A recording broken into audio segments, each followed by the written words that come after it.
ओम शांति। श्रीमद्भगवद गीता रहस्य क्रमांक 92 द्वितीय खंड एकादशोऽध्याय विश्वरूप दर्शन योग। शीर्षक विश्वरूप दर्शन योग एक तात्विक अध्ययन। गतानुगतिक धारणा और प्रचलित शास्त्र ज्ञानर अंध अनुसरण मनीष को महाभिभूत कर दिए। परमात्मा व्यतीत मोह दूर करने को अन्य कहीं समर्थ हुअंती नहीं। तेणु तांकु धरापृष्ठरे अवतरण करी ज्ञान और योगर शिक्षा देवाकू पड़े। ईश्वरीय ज्ञान परमात्मा सठिक परिचय दिए। से स्वयं शाश्वत चिरंतन, से जगत पिता, जगत रक्षक और जगत पालक। समग्र विश्व ब्रह्मांड तांकरी ईश्वरीय नियम अनुसार स्वयंक्रिय भाव परिचालित। तांक सहित जोगयुक्त व्यक्ति समस्त प्रकार मोह और अज्ञानरू मुक्त होता है। परमात्मा सृष्टिर समस्त घटनार नीरव द्रष्टा मात्र। तांक द्वारा प्रवर्तित कालचक्र अनुसार समस्त घटना चलचित्र परि आपणा छाए घटी जाउथाए। एथिरे से हस्तक्षेप करती नहीं। तांकठारु विश्वर सकल कर्म और शक्तिर उत्पत्ति होइछि। तथापि से निज प्रवर्तित नियम अधीन रही धर्मग्लानि समय अवतरण करती। किंतु तांक विषय सारगर्भक भाषण देउथुवा विद्वान पंडित मध्य तांकु यथार्थ भाव में चिन्हि पारती नहीं। यह ही समयर विडंबना। जो माने पूर्वजन्मर सौभाग्यवशतः तांक द्वारा कथित ईश्वर ज्ञान श्रवण करी तांकु किछि किछि जानि पारती, सेमानंकर मनरे आहुरी जानिबार जिज्ञासा उत्पन्न हुए। परमात्मा यथार्थ स्वरूप दर्शन रे सेमाने व्याकुल होई उठंती। अर्जुनंकर मध्य ठीक यही दशा उत्पन्न होइथिला। परमात्मा मुख्य विभूति गुड़ी को जानी सारिला परे तांकु सामग्रिक भाव में साक्षात्कार करिबा पई से चाहिए। किंतु परमात्मा साक्षात्कार पई निजर योग्यता विषय रे से संदिहान थिले। तेणु से अति संकोच भाव में परमात्मा को निवेदन करुछंती, हे प्रभु, हे जोगेश्वर, जदि सही रूप देखा मु सक्षम बोली मन कर तेबे मते तुमर अविनाशी आत्मा रूप दर्शन कराओ। मन्यसे यदि तच्छक्यम मया द्रष्टुम इति प्रभो जोगेश्वर ततो मे त्वं दर्शयात्मान अव्ययम्। श्लोक 4। बीज मध्य जेपरी वृक्षर संभावना थाए सेहीपरि सचराचर जगत रूपक बीजस्वरूप परमात्मा सत्ता मध्य विद्यमान। लेंस द्वारा क्षुद्राति क्षुद्र जिनिष मध्य स्पष्ट देखि हुए। दिव्य दृष्टि रूपक लेंस द्वारा ईश्वरीय स्मृतिमग्न व्यक्ति सचराचर समस्त संसारर आद्य मध्य प्रांत को प्रत्यक्ष दर्शन बड़ी देखि पारंती। दिव्य अर्थात सूक्ष्म और अलौकिक। दृष्टि अर्थ दर्शन क्रिया। दिव्य दृष्टि सहित दर्शनेन्द्रियर संपर्क नहीं। दिव्य दृष्टि को मानस नेत्र, अति मानस शक्ति व तृतीय नयन मध्य कहा जाई पारे। यह द्वारा अति सूक्ष्म और अलौकिक दृश्य गुड़ी को मध्य देखि हुए। दिव्य दृष्टि द्वारा आत्म साक्षात्कार और परमात्मा साक्षात्कार होई पारे। तेणु यह को ज्ञान नेत्र कहले मध्य अत्युक्ति हेब नहीं।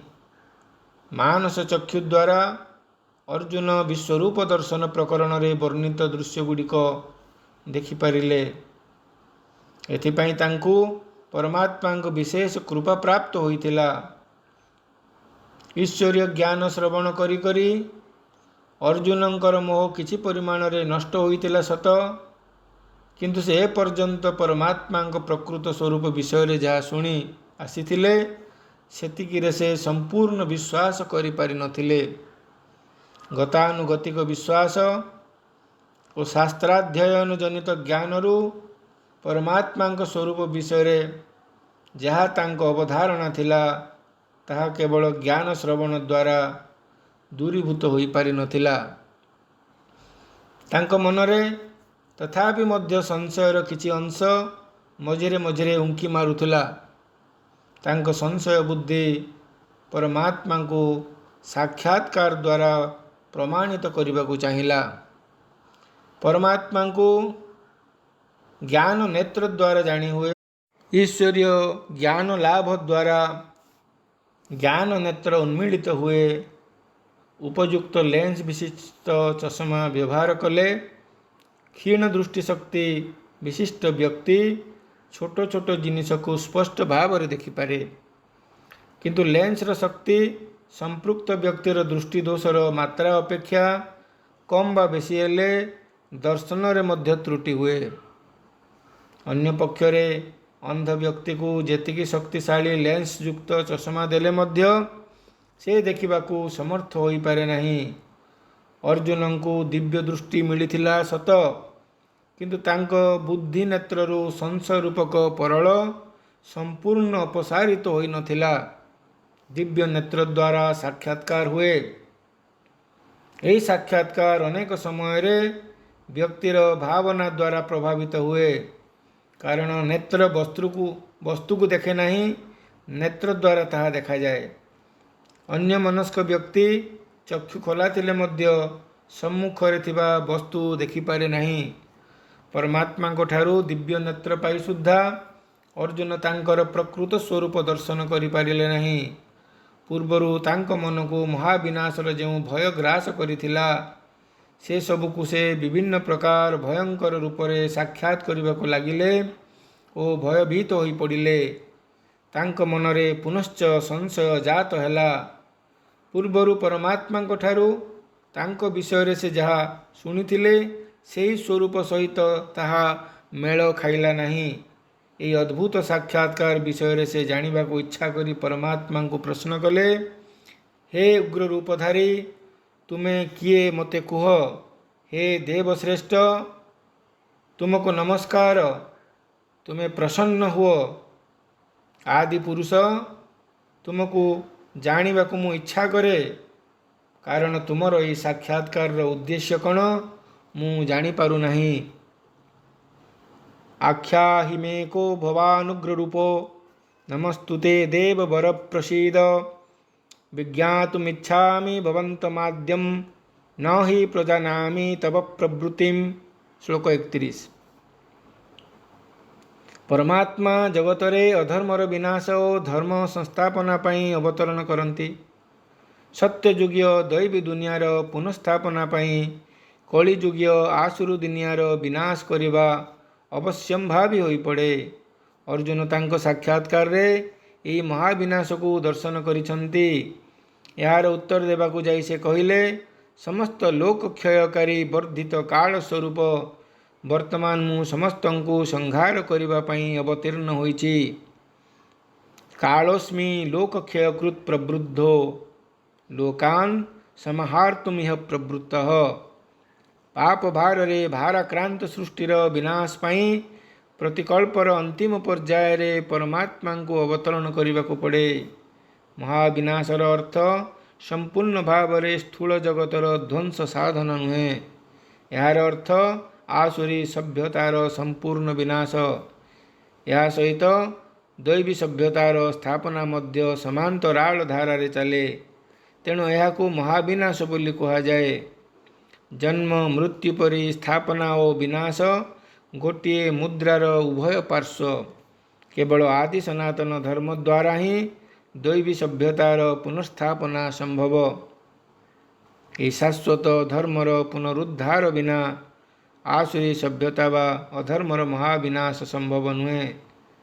ପରମାତ୍ମା ଅବତରଣର ପ୍ରାରମ୍ଭିକ କାଳରେ କେବଳ ଲୁପ୍ତପ୍ରାୟ ଏହି ସନାତନ ଧର୍ମର ପୁନଃସ୍ଥାପନା ଉପରେ ଗୁରୁତ୍ୱ ଦିଆଯାଏ।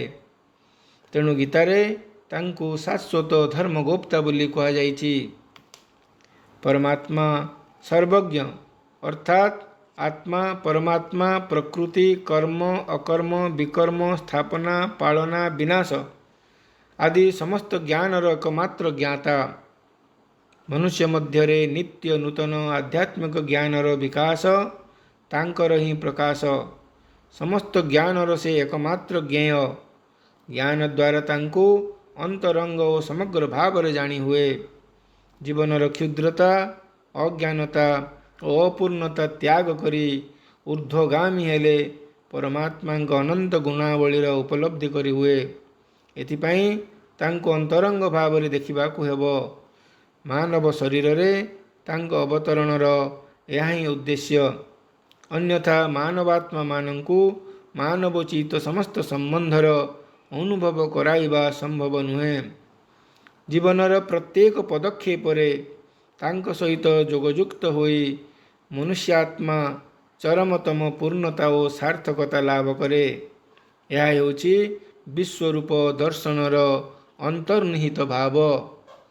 ଆଚ୍ଛା, ଓମ୍ ଶାନ୍ତି।